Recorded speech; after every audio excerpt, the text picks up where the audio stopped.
আসসালামু আলাইকুম। মাত্র কয়েকটি সহজ উপকরণ দিয়ে যদি রেস্টুরেন্টের মতো পারফেক্ট চিকেন মোগলাই পরোটা বানানো যায়, তাহলে বাইরে থেকে কিনবেন কেন? আজকে দেখাবো এমন একটি চিকেন মোগলাই পরোটা যেটা বাইরে থেকে থাকবে একদম মুচমুচে আর ভেতরে হবে স্পাইসি জুসি চিকেনের ফিলিং, সাথে থাকছে অনেক মজার একটা সসের রেসিপি। তো চলেন শুরু করি। ফার্স্টে একটা কড়াইয়ের মধ্যে তেল দিয়ে সে তেলের মধ্যে দিয়ে দিচ্ছি 1 কাপ পরিমাণ পেঁয়াজ কুচি। এখানে দেখতে পাচ্ছেন পেঁয়াজটা একটু মোটা সাইজেই কেটেছি। পেঁয়াজগুলো একদম চিকন করে কাটা যাবে না।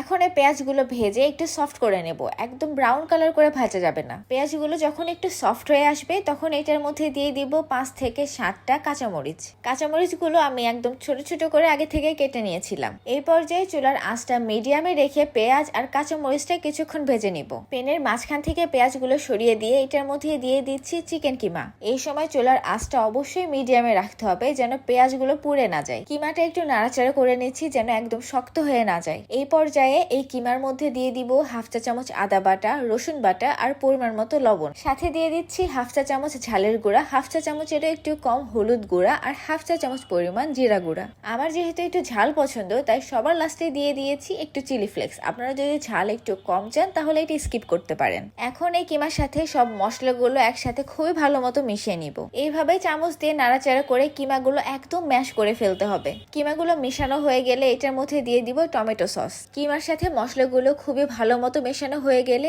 একদম লাস্টেই টমেটো সসটা দিতে হবে।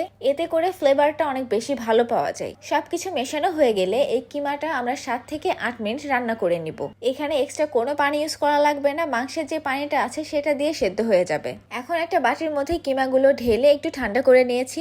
এইটার মধ্যে দিয়ে দিচ্ছি 2টা ডিম। এটা খেতে যেন একটু ক্রিস্পি হয় এই জন্য বাজারে যে নিমকি কিনতে পাওয়া যায় সেই নিমকি কিছুটা ভেঙে দিয়ে দিয়েছি। এটা একদমই অপশনাল, বাট আমি বলবো এটা অবশ্যই দেওয়া ট্রাই করবেন, তাহলে এটার টেস্টটা অনেক বেশি বেড়ে যায়। সবকিছু দেওয়া শেষ। এই পর্যায়ে এইগুলো খুবই ভালো মতো একসাথে মিশিয়ে নিব। এই ফিলিংটা দেখে নিশ্চয়ই বুঝতে পারছেন এটা খেতে কত বেশি মজা হবে। একবার যদি আপনারা এইভাবে মোগলাই বানিয়ে খান, ট্রাস্ট মি, আপনাদের রেস্টুরেন্টের মোগলাই আসলেই আর ভালো লাগবে না। আমরা পরোটা বানানোর জন্য যেভাবে আটা মাখিয়ে নিই, একটু তেল ব্যবহার করি, সেম ওইভাবেই আমরা এখানে ময়দা ইউজ করে একটা রুটি বানিয়ে নিয়েছি। আপনারা চাইলে আটা দিয়েও বানাতে পারবেন, এটা একদমই সিম্পল একটা বিষয়। এই রুটিটা একটু পাতলা করে বেলতে হবে। আপনারা যদি বড় মোগলাই খেতে চান তাহলে একটু বড় সাইজ বানাবেন, আর ছোট মোগলাই খেতে চাইলে একটু ছোট সাইজ বানাবেন। এখন এই রুটির উপরে দিয়ে দিচ্ছি আগে থেকে যে কিমা বানিয়ে রেখেছিলাম সেই কিমাগুলা।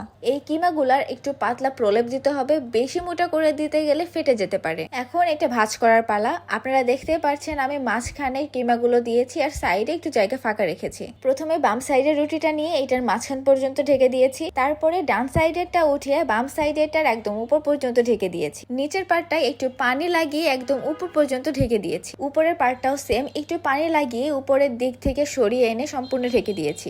ওভারঅল বিষয় হচ্ছে চারিদিক থেকে নিয়ে আমরা সম্পূর্ণ কিমাটা ঢেকে দিব যেন একটুও বের হয়ে না থাকে। এখন একটা প্যানের মধ্যে আমি সয়াবিন তেল আগে থেকে একদম গরম করে রেখেছিলাম, সেই তেলের মধ্যে এই মোগলাইটা আস্তে করে ছেড়ে দিব।